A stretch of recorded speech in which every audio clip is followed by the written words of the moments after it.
Hello mga kalabs! Kumusta po kayo?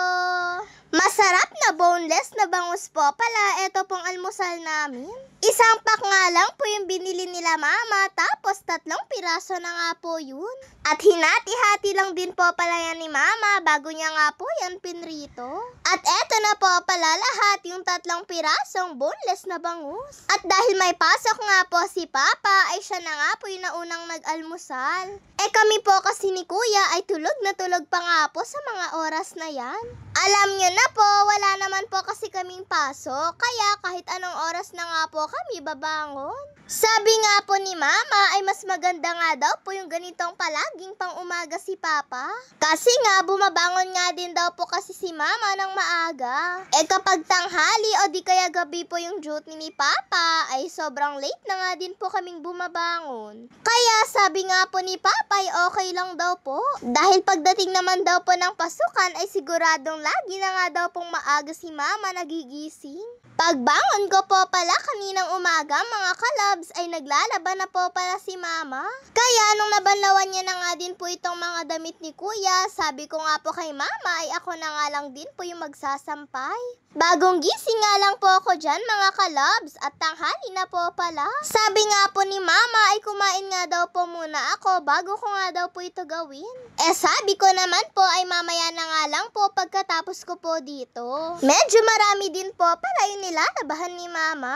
2 linggo nga din po kasi eto pong mga damit namin kagabi nga ay medyo nagpuyat pa nga po sila Mama dahil nag-ipon po kasi sila ng tubig. At tinulungan nga din po siya ni Kuya sa pag-iipon. Ang hirap nga po talaga nang wala pong tubig. Kahit gusto mo nga pong maglaba ng kahit anong oras ay hindi mo nga po magawa dahil wala naman po kasing tumutulong tubig sa gripo. Kaya parang doble-doble na nga din po yung pagod nila Mama. Kung tuloy-tuloy nga lang po sana yung tumutulong tubig sa gripo, sana ay hindi na nga din po sila mahihirapang mag-ipon pa. Di diretso na nga lang din po sana yung laba. Pagkatapos ko po palang naisampay yung mga damit ni Kuya ay kumain na nga po muna ako. Tapos eto na po palang medyas ang panghuling babanlawan namin ni Mama.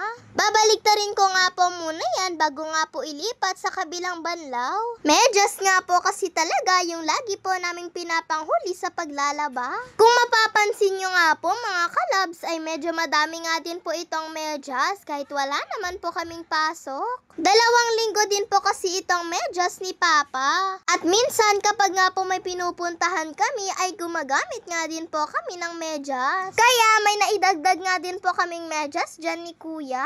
Eto nga at naglalas banlaw na nga lang po ako dyan. At pagkatapos ko po palang magbanlaw ay ako na nga din po yung nagsampay. Sabi ko nga po kay Mama ay magpahinga na nga lang po muna siya at ako na nga din po yung tatapos dito. Kung makikita nyo po kasi ay sobrang dami nga po ng nilabahan ni Mama.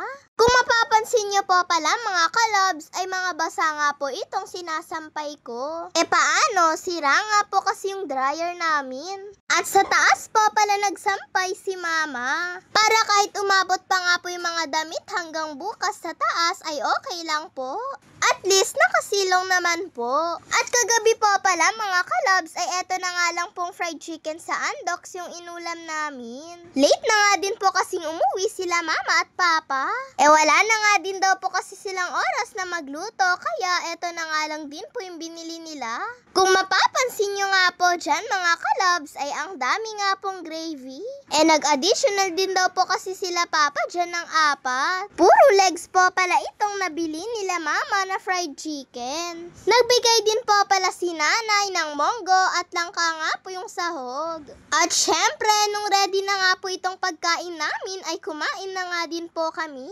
Inuna ko nga po munang kumagat dyan sa chicken dahil natatakam na nga din po ako sa gravy. Sa totoo lang ay masarap din po pala yung gravy nila sa Andox mga kalabs. At eto nga po yung gusto ko kapag bumibili nga po sila Papa sa Andox, may gravy nga po. Eto nga at maski nga po kanin ay sinasawsaw ko na nga din po sa gravy. Parang ayaw ko nga po kasing ibuhos sa kanin, baka po kasi ay maubos agad. O diba nga at 2 piraso pa nga po yung sa akin. Favorite ko rin po pala itong balat ng manok kapag po fried. Hinihiritan ko pa nga po sila mama sa mga balat ng manok nila eh. Shoutout nga po pala kay Kuya JRM Tomagan at kay Ate Cherry Ann De Jesus. God bless to all mga